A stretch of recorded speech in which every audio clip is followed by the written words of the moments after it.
Tim Pembela Demokrasi Indonesia melaporkan Ketua dan semua komisioner KPU ke Bareskrim Polri atas dugaan pelanggaran pemilu. Rektor Institut Teknologi Bandung juga dilaporkan atas dugaan keterlibatannya dalam pembuatan aplikasi Sirekap. Meskipun kepolisian belum mengambil langkah-langkah untuk menyelidiki pro kontra masyarakat tentang hasil pemilu itu sendiri, sehingga masyarakat mengambil langkah inisiatif untuk datang mendapatkan kepastian supaya masyarakat jangan dibiarkan pro kontra. Saat ini, seluruh komisioner KPU sedang menjadi sorotan publik dari hari ke hari. Masyarakat yang membaca media, Hasyim Asy'ari dan kawan-kawan disebut-sebut sebagai orang yang harus bertanggung jawab terhadap dugaan pelanggaran hasil pilpres. Ada, ya kita nggak mau modal yang ada, jadi dia udah bikin bolak-balik begini untuk apa?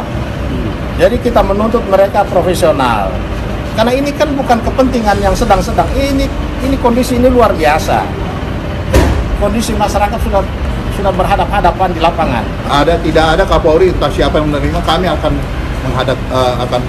bertemu dengan Kapolri untuk memecahkan masalah ini. Ini kan sederhana, prosedurnya udah kami ikuti semua, iya kan? Jangan menggunakan orang-orang tidak profesional, ini menghambat namanya. Ini kan semua dalam keadaan mendesak berkaitan dengan pilpres, iya kan? Yang menyangkut masa depan daripada pemerintahan yang selanjutnya, supaya kami memperoleh kepastian hukum berkaitan dengan perhitungan suara. Ini berkaitan dengan perhitungan suara. Kalau dihambat begini, apa yang kita dapat gitu? Selain itu, masyarakat juga meminta Rektor ITB dapat menjelaskan kepada publik apakah benar aplikasi penghitungan suara cepat dalam sistem rekapitulasi online milik KPU atau Sirekap dikembangkan oleh ITB. Terlebih, banyak kejanggalan dan kesalahan dalam penghitungan suara cepat di Sirekap. Apalagi, belakangan PSI yang ketuanya adalah anak presiden juga mendapatkan banyak sorotan karena suara mereka mendadak melesat di Sirekap KPU. Suara PSI melesat 400.000 dalam hitungan hari. Sementara, KPU Republik Indonesia membantah terjadinya penggelembungan suara milik PSI sebab PSI menjadi sorotan setelah perolehan suaranya cukup tajam. Anggota KPU Idam Holik mengatakan peran serta masyarakat sangat penting jika terjadi ketidakakuratan dalam data sistem informasi rekapitulasi. Menurutnya, Sirekap sejak awal didesain harus sesuai data model C hasil plano. Idam juga mengatakan pelonjakan suara di realcon KPU belum dapat menjadi acuan. Ia menyebut hasil rekapitulasi manual terus dilakukan secara berjenjang. Di sisi lain, Idam meminta masyarakat terus mengawasi rekapitulasi secara berjenjang, bahkan publik bisa melihat secara langsung melalui berbagai kanal siaran KPU RI. Sementara itu, pakar telematika Roy Suryo mendorong Bareskrim Polri untuk melakukan audit forensik terhadap sistem informasi rekapitulasi atau Sirekap yang dimiliki KPU. Mengatakan jangan takut dan bersuara, supaya kampus jangan disalahkan, karena ini oknum bukan kampusnya. Dan mungkin di luar ini saya ingin mengajak kembali para profesor, para guru besar, jangan berhenti sampai kemarin, bangkit lagi, ayo sekarang ini. Ya, perjuangan belum selesai. Insya Allah kita akan memenangkan. Dorongan itu disampaikan Roy Suryo menyoroti lonjakan suara Partai Solidaritas Indonesia dalam beberapa waktu terakhir. Roy menilai jika Bareskrim Polri tidak segera bertindak, maka bukan tidak mungkin kejanggalan lainnya akan terus terjadi. Karena nanti akan banyak lagi, belum nanti suara-suara caleg, nanti juga akan begini, nanti akan berpindah-pindah yang ada. Sebelumnya, Roy Suryo menilai jika perolehan suara partai yang diketuai oleh Kaisang Pangarep tersebut sangatlah tidak normal. Berdasarkan hasil pantauan, perolehan suara PSI berada di angka 2.319.968. Roy tidak menampik jika kenaikan perolehan suara bisa terjadi di partai mana saja. Hanya saja, khusus yang diperoleh oleh PSI kenaikannya sangat tidak wajar. Menurutnya, suatu hal yang mustahil jika dalam satu TPS, seluruh warganya memilih PSI. Kalau kemudian quick count menyatakan PSI 3,8 dan hitungan kemudian menjadi 4, itu sangat masuk akal dan bisa diterima logikanya.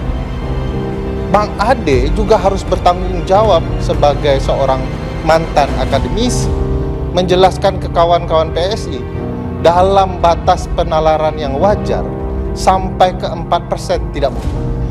Apakah potensi terbit di barat yang tiba-tiba itu ada? Ada, tapi kiamat dunia. Termasuk kalau PSI tembus jadi 4%, kiamatlah proses demokrasi kepemiluan kita. Sementara itu, politisi PSI Syahril Tanzil merespon dugaan tuduhan curang dari sejumlah pihak dan menyebut PSI menang atau kalah tetap dibully. Ia mengatakan, ini adalah negara demokrasi, setiap orang bebas berekspresi. Tapi hati-hati kalau teriak curang dan menuduh PSI tapi tidak bisa membuktikan secara hukum. Karena semua terbuka, kalau memang ada kecurangan silakan laporkan, ada mekanismenya di Bawaslu. Jadi berarti partai non parlemen yang kemarin di 2019, 2024 nggak akan berubah komposisinya. Bagi saya agak sulit kalau basisnya quick count ya. Tapi teman-teman PSI kan sampai saat ini hakul yakin bahwa mereka dengan lonjakan suara di mana-mana, insya Allah akan mendapatkan 4% juga. Nah cuman kan problemnya begini, saya selalu ngomong ke teman-teman, kalau PSI lolos ke parlemen harus ada yang diaudit.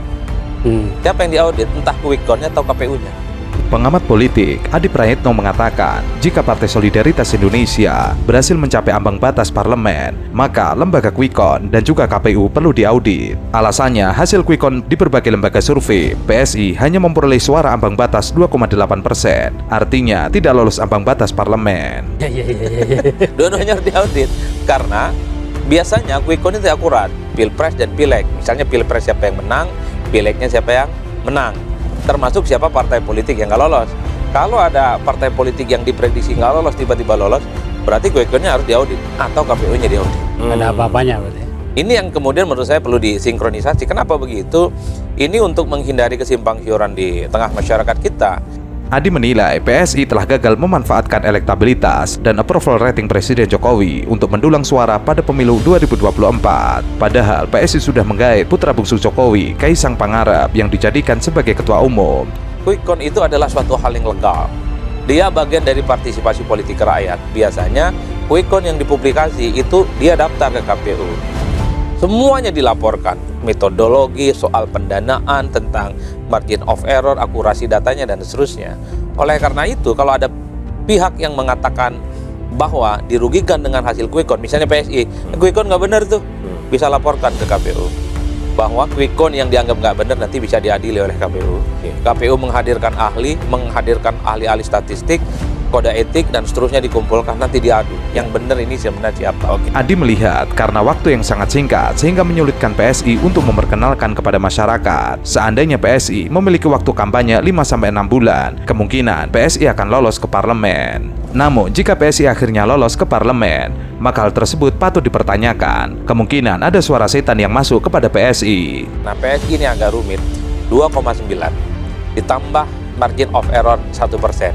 Anggaplah margin of errornya 1% itu semua ke PSI, maka PSI dapat 3,7 sampai 3,8%. Itu realnya, anggaplah begitu, ya tinggal hitung nanti. Jadi 3,6 tuh basis quick count ya? Iya, kalau yang P3, kalau yang PSI kan 2,7, 2,8, itu basis quick count. Maksudnya yang real itu apa? Emang ada suara siluman? Yang saya sebut real count nanti di KPU hasil resminya, Bang. Tapi biasanya kalau quick count itu kan dibaca margin of errornya. Jika PSI mampu sampai pada threshold 4%, maka parpol yang dipimpin oleh putra bungsu Presiden Jokowi itu akan memiliki wakil di DPR RI. Namun, berdasarkan hasil hitung cepat, perolehan suara PSI berkisar antara 2,5% hingga 2,6%, sehingga masih jauh dari ambang batas parlemen. PSI gagal melaju ke Senayan karena terlambat mengidentifikasi dengan Jokowi, meskipun sudah menyebar baliho dengan gambar Jokowi. Kenapa? Karena memang quick count itu akurasi datanya selama ini cocok dengan hasil real count yang dilakukan oleh KPU, karena margin of error mereka kan cuma 1%. Kenapa quick count itu dianggap suatu hal yang realistis dalam ukuran matematika dalam pemilu? Karena yang dihitung itu adalah hasil perolehan suara, bukan lagi persepsi dan pendapat orang. Survei boleh melenceng, survei boleh agak sedikit meleset, karena yang ditafsirkan itu bagaimana pendapat orang yang saya kira dia bisa berubah kapan.